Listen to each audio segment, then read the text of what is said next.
Okusinzira ku nteekateeka ya liigi y'eggwanga egenda okuddamu okutogyera wiikendi eno ku MTN Arena e Lugogo, amakirabu 9 ge gamaze okwewandiisa okuzeetabamu era nga zaakuyindira emyezi 4. Kino kyakuyamba nnyo okuŋŋaanya n'okuzuula ebitone okuva mu bitundu by'eggwanga eby'enjawulo. Kyo ekibiina ekiddukanya emizannyo mu ggwanga ekya National Council Sports kyeyamye okwasisaako abategesi okuzuula ebitone. Commissionings oba okwanveilinga kye tuyise Uganda Boxing Federation League.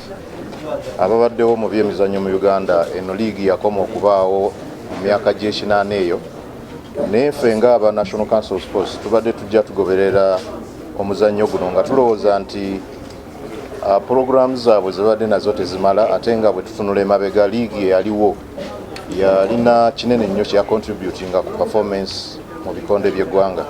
Nolwekyo nga Council of Sports twavaayo ne tupatanalinga n'aba Uganda Boxing Federation ne tubagamba nti kisoboka era ffe twagala liigi eddewo. Ate bo abatendesi betwogeddeko nabo bategeezezza nga bebasanyukidde enteekateeka eno era ne beeyama okukola ennyo n'okuteekateeka ttiimu ez'amaanyi nga bali mu liigi eno. Neetegese ndi mu state olw'ensonga ku Saturday ffe tugulawo ne Police Boxing Club nga tulina abazannyi baffe, nina ttiimu 2, nina eya elite abakulu ne youth abato abajja.